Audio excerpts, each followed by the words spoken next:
BMS academy में आपका स्वागत है। इस सेशन में हम ये सीखेंगे कि वर्डपैड में काम किस प्रकार किया जाता है। जैसा कि हमने जानकारी दी, वर्डपैड एक बेसिक टेक्स्ट एडिटिंग का कार्य कर सकता है। टेक्स्ट एडिटिंग से अभिप्राय आपके टाइपिंग के वर्क से है, चाहे वो किसी तरह से टेक्स्ट को डिलीट करना हो, नया टेक्स्ट डालना हो, पुराना टेक्स्ट हटाना हो, ये सभी चीज़ें आप टेक्स्ट एडिटिंग में कर सकते हैं।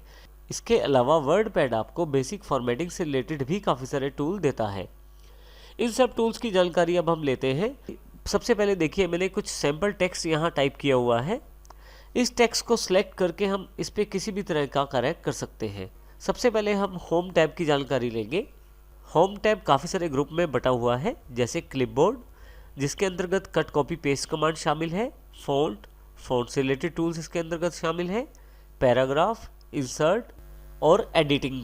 अब बारी बारी से हम इन सभी ग्रुप्स की जानकारी लेंगे। सबसे पहले इम्पोर्टेंट बात, यदि आपको वर्डपैड में कोई भी कार्य करना है तो उसके लिए उस टेक्स्ट को सिलेक्ट करना ज़रूरी है जिस पे आप कार्य करना चाहते हैं। अब सबसे पहले मैं देखिए इस बीच वाले पैराग्राफ को सिलेक्ट कर लेता हूँ। सिलेक्ट करने के लिए माउस के लेफ्ट क्लिक को मैं प्रेस करके रखता हूँ और माउस को ऊपर या नीचे जिस तरफ मुझे सिलेक्ट करना है घुमाता हूँ। जैसे यहाँ पे मुझे टेक्स्ट ऊपर की तरफ सिलेक्ट करना है तो मैं ऊपर की तरफ ड्रैग कर रहा हूँ। फाइनली माउस का लेफ्ट क्लिक छोड़ देता हूँ और मेरा ये टेक्स्ट सिलेक्ट हो जाता है। आइए अब सबसे पहले हम होम टैब के फ़ॉन्ट सेक्शन की जानकारी लेते हैं। फ़ॉन्ट सेक्शन में काफ़ी सारे कमांड्स अवेलेबल हैं। सबसे पहले फ़ॉन्ट फैमिली। देखिए यहाँ पे जब भी आप अपने माउस का कर्सर किसी कमांड पे रखते हैं तो उसकी एक टूल टिप आपके पास अवेलेबल हो जाती है। जैसे यहाँ फ़ॉन्ट फैमिली जो ये जानकारी दे रहा है कि यहाँ से फ़ॉन्ट चेंज कर सकते हैं आप। यहाँ दिए गए ड्रॉप डाउन बॉक्स को मैं क्लिक करता हूँ तो मेरे पास काफ़ी सारे फ़ॉन्ट अवेलेबल हो जाते हैं। अब देखिए जैसे जैसे माउस को मैं फ़ॉन्ट्स पे लेके जाऊंगा उस तरह का फ़ॉन्ट का स्टाइल मेरे पास प्रीव्यू के रूप में मेरे डॉक्यूमेंट में अवेलेबल हो रहा है। जो फ़ॉन्ट मुझे चाहिए उस पर मुझे केवल क्लिक करना है। जैसे यहाँ मैं ब्रिटेनिक बोल्ड को क्लिक कर देता हूँ तो देखिए मेरे पास फ़ॉन्ट एप्लीकेबल हो गया है। इसी तरह से साइज़ चेंज करने के लिए बिल्कुल साथ में साइज़ का बॉक्स है। यहाँ से मैं ड्रॉप डाउन पिक करके साइज़ सेलेक्ट कर सकता हूँ।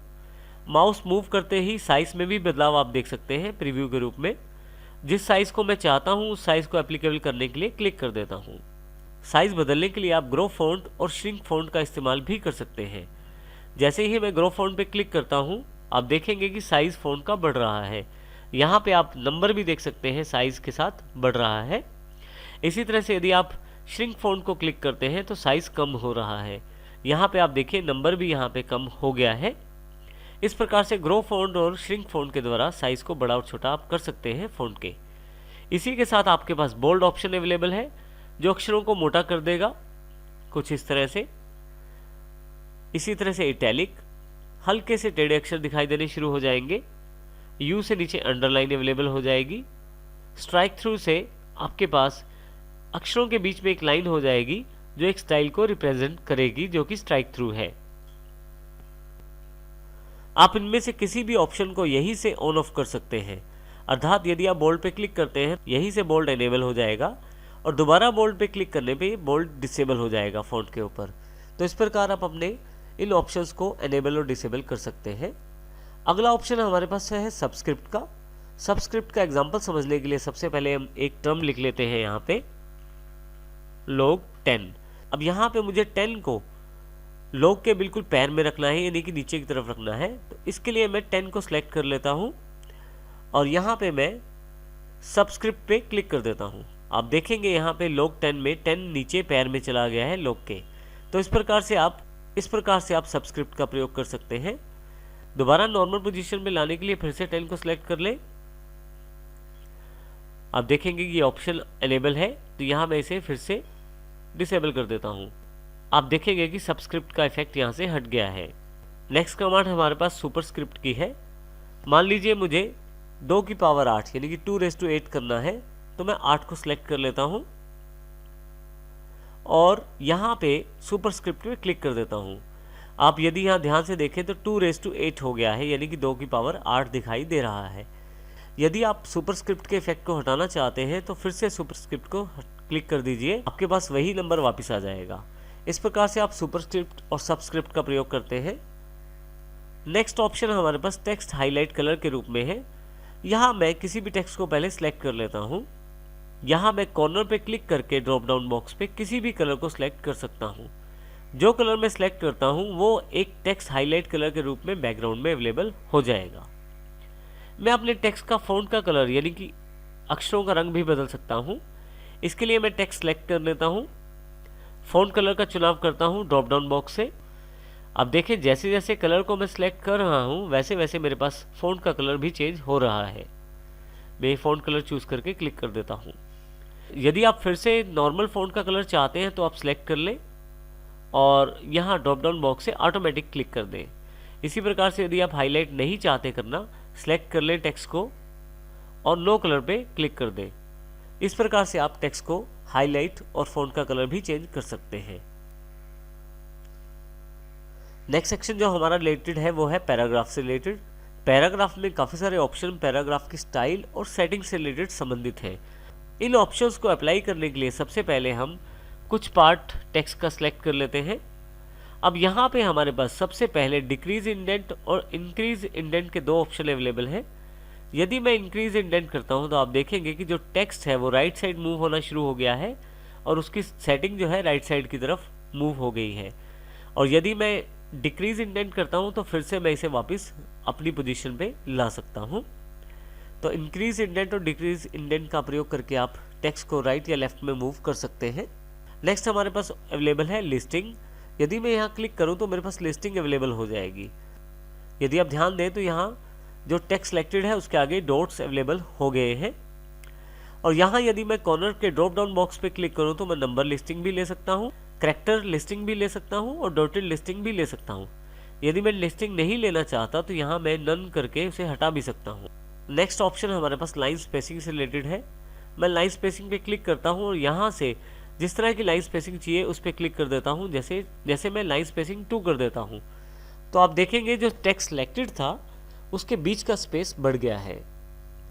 यदि मैं इसको फिर से वापस 1 पे लाना चाहता हूँ तो 1 क्लिक कर दूंगा। जिस तरह का मैं लाइन स्पेसिंग चाहता हूँ उस तरह का लाइन स्पेसिंग यहाँ से मैं सिलेक्ट कर सकता हूँ। नेक्स्ट ऑप्शन नीचे की तरफ अलाइनमेंट से रिलेटेड है। जैसे ये लेफ्ट अलाइन है, ये सेंटर और ये राइट। आपका राइट अलाइनमेंट करने पर सारा का सारा टेक्स्ट का झुकाव राइट साइड हो जाता है। सेंटर करने पर सारा का सारा टेक्स्ट सेंटर्ड हो जाता है यानी कि बीच में दिखाई देना शुरू हो जाता है। और लेफ्ट करने पे लेफ्ट पे टेक्स्ट आपका सारा अलाइन हो जाता है। नेक्स्ट अलाइनमेंट जो हमारे पास अवेलेबल है वो है जस्टिफाई। यदि मैं जस्टिफाई को क्लिक करूं तो जस्टिफाई दोनों तरफ से लाइनों को बराबर करने की कोशिश करता है। आप देखें लेफ्ट करते हुए यहाँ पे मेरे पास ISST वीडियो और वेरी के बाद कुछ स्पेस खाली रह गया है, परंतु जैसे ही जस्टिफाई करता हूँ तो वो उन स्पेस को भरने की कोशिश करता है और दोनों तरफ से लाइनें बराबर करने की कोशिश करता है। इसी के साथ एक पैराग्राफ डायलॉग बॉक्स भी अवेलेबल है मेरे पास पैराग्राफ के रूप में। मैं कुछ टेक्स्ट की लाइनों को सिलेक्ट कर लेता हूँ और फिर ये पैराग्राफ बॉक्स पे क्लिक करता हूँ। यहाँ पे मेरे पास काफ़ी सारे ऑप्शन हैं। जैसे सबसे पहले इंडेंटेशन है। मैं सीधा यहाँ टाइप करके सेटिंग्स दे सकता हूँ।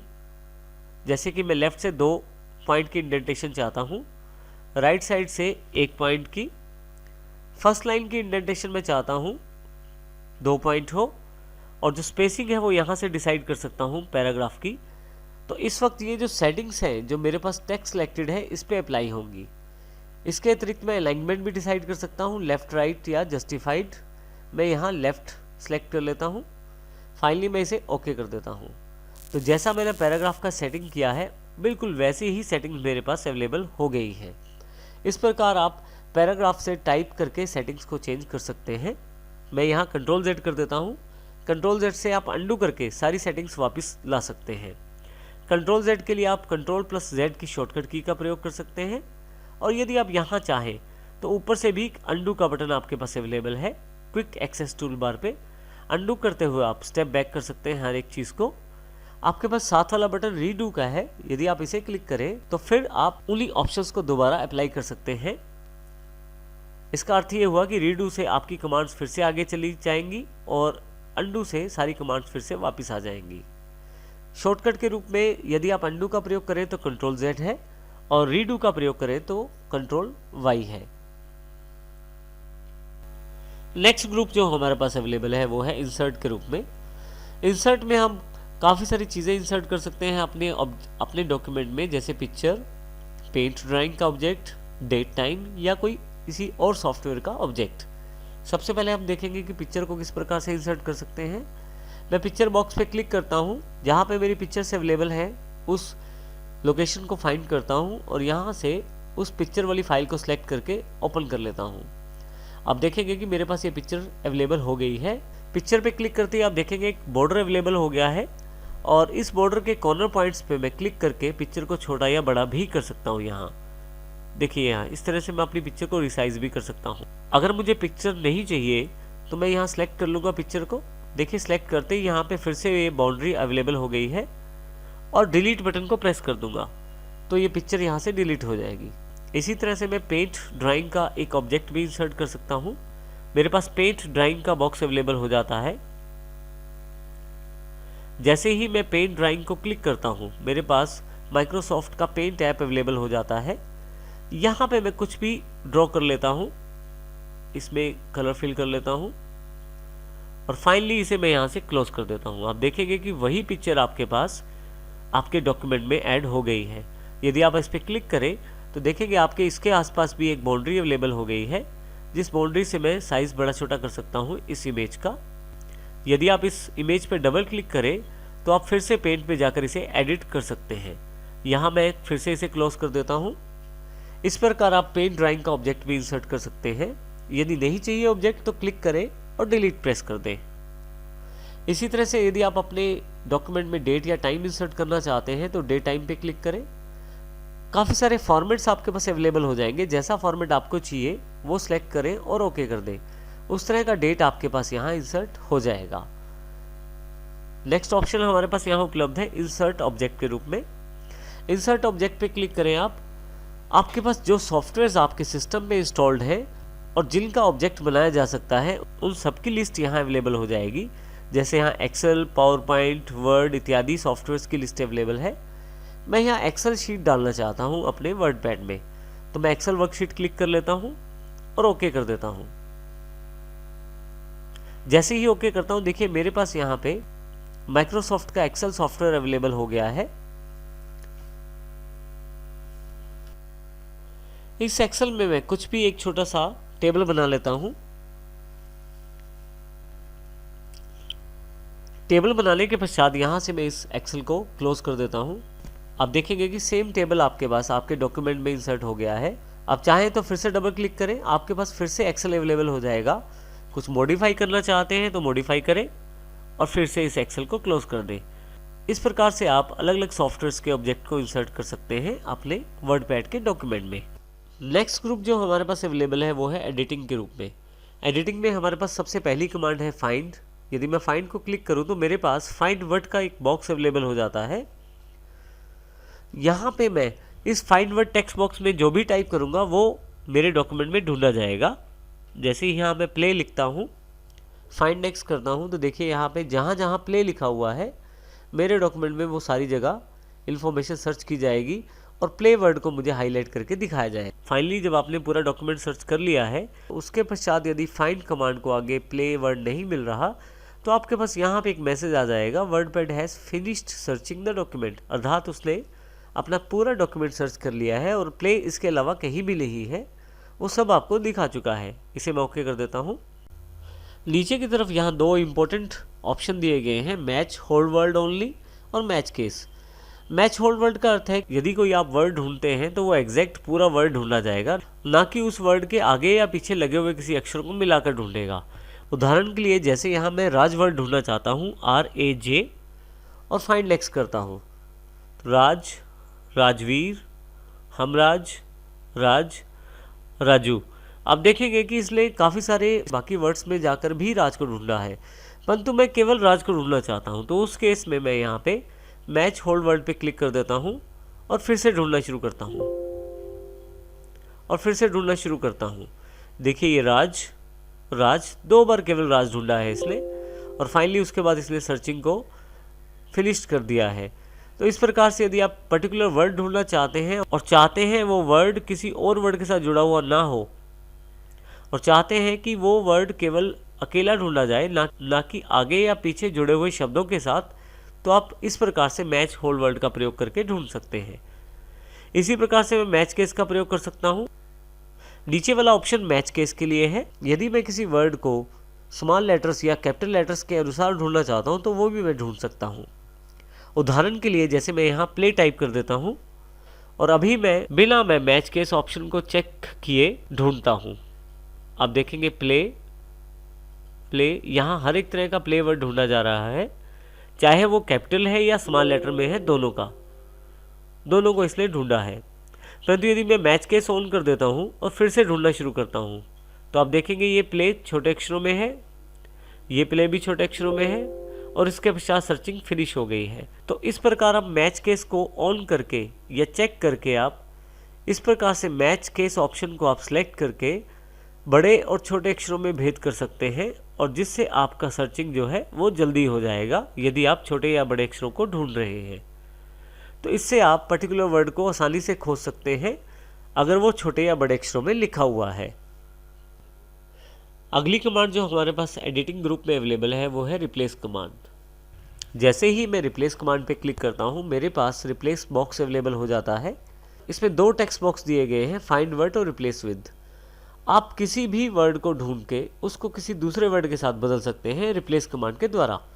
जैसे कि फाइंड वर्ड में यहाँ पे मैं प्ले टाइप कर देता हूँ और रिप्लेस विद में वर्क टाइप कर देता हूँ। मेरे डॉक्यूमेंट में जहाँ जहाँ प्ले वर्ड है उसको वर्क से रिप्लेस कर दिया जाएगा। रिप्लेस करने के लिए मैं रिप्लेस बटन का प्रयोग कर सकता हूँ। रिप्लेस करने से पहले मैं उस वर्ड को फाइंड कर सकता हूँ फाइंड नेक्स्ट से। यदि आप इस वर्ड को रिप्लेस करना चाहते हैं तो रिप्लेस बटन दबा सकते हैं, नहीं तो आप फाइंड नेक्स्ट से आगे भी जा सकते हैं। मान लीजिए मैं इसे बदलना चाहता हूँ तो मैं केवल इसे रिप्लेस पे क्लिक करूँगा। देखिए वो एंट्री बदल चुकी है, यहाँ पे प्ले की जगह वर्क आ चुका है। फिर से मैं रिप्लेस दबाऊंगा तो अगली वाली जहाँ पे प्ले है उसको बदल दिया गया है। इस प्रकार से मैं रिप्लेस प्रेस करके जहाँ जहाँ भी वर्ड प्ले अवेलेबल है डॉक्यूमेंट में वहाँ पे वर्ड वर्क कर सकता हूँ। यदि मैं यहाँ पे रिप्लेस ऑल क्लिक करता हूँ तो जितनी बार भी मेरे पास यहाँ प्ले वर्ड लिखा हुआ है उन सबको इकट्ठा ही रिप्लेस कर दिया जाएगा वर्क के साथ। यहाँ देखें जैसे सभी को एक साथ वर्क से रिप्लेस कर दिया गया है। और फाइनली मेरे पास मैसेज है कि वर्ड पैड ने सर्चिंग भी फिनिश कर दी है और मेरी रिप्लेसमेंट भी। इसे मैं ओके कर देता हूँ। कैंसिल करके मैं इस बॉक्स को क्लोज भी कर सकता हूँ। नेक्स्ट कमांड जो अवेलेबल है वो है सेलेक्ट ऑल के रूप में। यदि आप पूरे डॉक्यूमेंट को इकट्ठा सेलेक्ट करना चाहते हैं तो आप सेलेक्ट ऑल पे क्लिक कर दीजिए। देखिए ऊपर से लेकर नीचे तक सारा डॉक्यूमेंट सेलेक्ट हो गया है। और यदि मैं यहाँ से बाहर कहीं भी क्लिक करूँ तो फिर से डीसेलेक्ट हो जाएगा पूरा का पूरा डॉक्यूमेंट। सेलेक्ट ऑल से पूरा पेज आप एक साथ सेलेक्ट कर सकते हैं और डीसेलेक्ट करने के लिए बाहर कहीं भी क्लिक करें तो ये डीसेलेक्ट हो जाएगा।